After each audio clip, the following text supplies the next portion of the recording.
A plot to unalive Donald Trump has been stopped again. Other government officials were endangered as well. But the question is, what were his motives? Pakistani government, Iranian government, deep state, or military psyop? Let's get into it. Right away, the FBI apprehended the suspect or suspects, so it will take forever for information to come out. And you bet when it does, it will be redacted or not all present, naturally. So in the meantime, let us look at all the facts present, even the circumstantial evidence, and let us try to use our own intuition to piece it all together. If you have any thoughts, opinions, or anything else you would like to add, please comment. The main source for today's video is by a brilliant reporter by the name of Glenn Thrush. Let's see what he has to say. The Justice Department said on Tuesday that it had charged a Pakistani man who recently visited Iran with trying to hire a hitman to assassinate political figures in the United States. Investigators believe that potential targets likely included former President Donald J. Trump, according to a senior law enforcement official. The man, Asif Raza Merchant, 46, was arrested in New York on July 12th, one day before a 20-year-old man, Matthew Crooks, shot at and slightly wounded Mr. Trump during a rally in Butler, Pennsylvania, according to a complaint unsealed in federal court in Brooklyn on Tuesday. Officials said they had no evidence indicating the plot was connected to the shooting in Butler, Pennsylvania.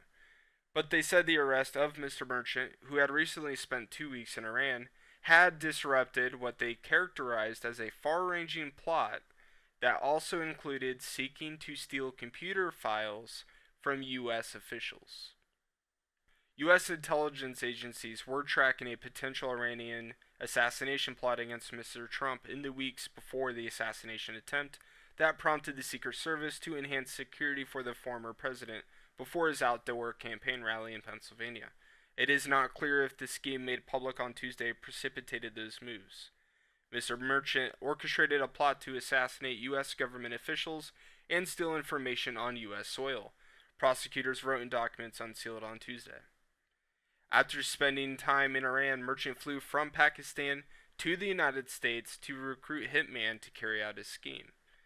In an affidavit accompanying the charges, the FBI said that the tradecraft and operational security measures employed by Mr. Merchant were consistent with the actions of someone plotting on behalf of a foreign adversary.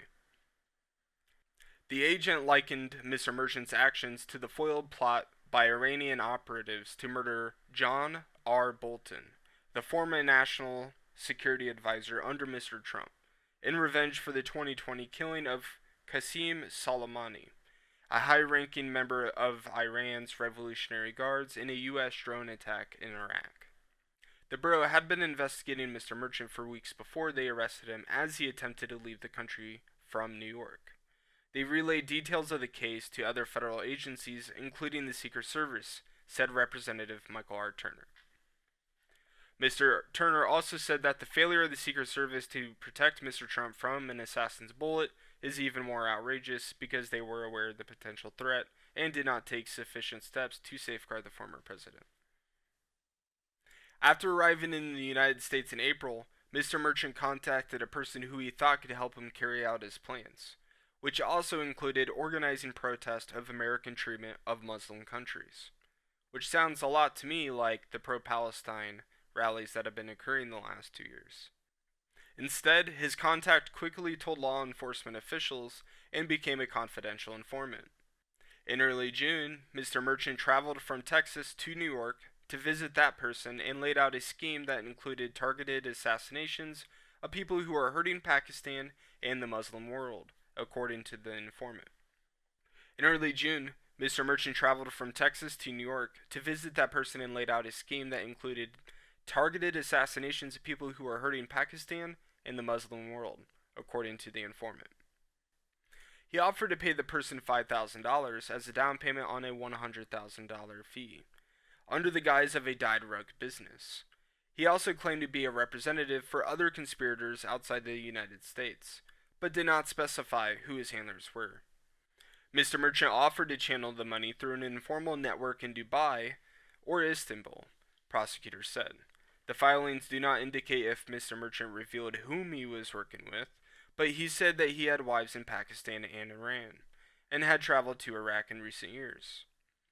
Mr. Merchant did not say whom he wanted to assassinate in his discussions with the informant, but said he hoped to pull off the killing, or killings with an S, plural, in late August or early September. He specified that he was not targeting normal people, and that the political figures he had in mind were prominent enough to warrant security details, the law enforcement official said. His targets included current and former U.S. officials, according to a senior federal law enforcement official. The bureau's leadership said in a recent testimony before Congress that Mr. Trump was a long-standing target of threats from Iran. Mr. Merchant encouraged that the informant to travel to Iran personally and said he had gotten permission from the higher-ups to finalize the assassination plot. During a trip to New York, Mr. Merchant asked the informant to drive him around to clubs in Brooklyn to recruit potential hitmen and people to engage in an unspecified criminal scheme that could earn participants up to $1 million. It was on that trip that the informant introduced Mr. Merchant to two people who were represented as killers for hire, but who were in fact undercover federal operatives. At one point, Mr. Merchant, a slim man with a close-cropped salt and pepper beard, grabbed a napkin and scrawled out a code for their future interactions based on his cover as a textile broker. Now, this next part is important. T-shirt would be in order to organize counter-protests at political rallies. Flannel shirt meant stealing. If you ask me, I think that is referring to the plan that the federal government uncovered with them wanting to steal United States government official files, which is way back up there, and we'll get to that later in the video in the facts section. Fleece jacket, which was code for assassination, prosecutors said. Fleece jacket, that's probably the biggest one we're looking out for. But he did not tell those informants whom he wanted to have killed, and said he would send them names after he left the country. Now, what are the facts? What do we know for sure? Let's just dive right into it. The defendant is of Pakistani origin. We don't know if he grew up there or was born there, and we won't know that for at least a couple days as soon as people dig into his internet history, such as social media accounts, so on and so forth. Officials claim no connection to Matthew Crooks. Trump was likely one of the targets. He visited Iran for 2 weeks to hire a hitman. Merchants then flew from Pakistan to Texas, United States. Merchants then acquired a contact to carry out his plans and organized liberal protests. Merchants contact snitches to the feds and becomes an informant, which is honestly quite hilarious. Merchant travels from Texas to New York to lay out the plot.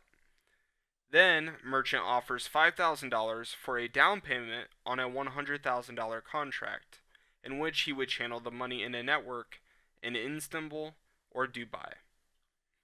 Merchant then claims to be a representative for other terrorists. The feds have not provided any filings as to who they might be, if they know. Merchants wanted to start in late August or early September. Merchant specified wanting prominent figures taken out, including current and former U.S. officials, such as Donald Trump. Merchant claimed to have the final permission approved by the higher-ups to carry out the attack. In New York, Merchants asked the informant to drive him around clubs in search for another hitman, claiming to have $1 million or more to offer. The informant introduces Merchant to two feds pretending to be hitmen. Merchants used a napkin for secret codes. Now this part is important. Fleece jacket meant unalive. Alright, that's probably the worst one. The one that raises the most red flags. Flannel shirt meant stealing United States government files. And t-shirt meant organizing counter-protests or just regular protests. Merchants wanted to give them names as he left the country, but was arrested. Feds uncovered a second plot to steal files from the United States officials. Merchant's actions were likely on behalf of a foreign enemy due to his own lack of capabilities, U.S. intelligence says. Feds compared this plot to the failed plot in 2020 when they went for Bolton. Feds were investigating Merchants for well over a month, even previously before the deranged shooter in Pennsylvania, Matthew Crooks. Now, with all the information presented, I do not think it is a global deep state operation or a military psyop, as there is enough war in the world right now, and America is quite literally involved in every single one. whether that be sending our military trainers over there to train their poor armies, uh, giving them guns, quite literally sending them billions of dollars to fund their war. I mean, America has been weak for 4 years now due to all the wars. Whether that be wasting our oil reserves, wasting money, throwing it out the window, that really did nothing except escalate everything overseas. A ton more national debt, mostly because of that and bad policy decisions. The erasure of the middle class, so on and so forth. It would not be in the deep state or military's interest to get sneakily involved in yet another war, further thinning our troops. I mean, we don't want that. That leaves a crazy lone terrorist, Pakistani government, or Iranian government. Something tells me this guy doesn't know what he's talking about, and he really is just a loser. If he did have orders from above, though, then considering high profile Iranians tried unaliving Trump's former national security advisor, the person quite literally in charge of countering terrorism in this country, though they were largely unsuccessful at the time, I would say it is more than likely that same network of people attempting to get revenge again for Soleimani, which was Trump's doing back in the day. I mean, he was cleaning house faster than the last three presidents before him combined. That's what I would put my money on.